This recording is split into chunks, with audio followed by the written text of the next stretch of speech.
Choni. Habari? Msuri. Uko tu peke yako hapa? Mama alienda wapi? Ona. Nisaidie ufungue niingie kwa nyumba na wamenituma nichukue kitu. Hapana, mama alikataza ati mtu asikuje aingie kwa nyumba. Ati angowe unakuanga mwizi. Nyamaza. Nini nakwambia?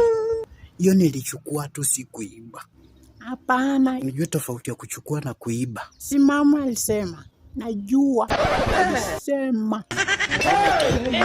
Si walinishonea isweta alafu matire ikabaki ukaundiwa wewe. Hata ukisema nini sikupei ufunguo uingie kwa nyumba. Unajua mimi sijaipenda watoto wanasumbua. Songa hapa. Nisonge nifanye nini? Songa hapa.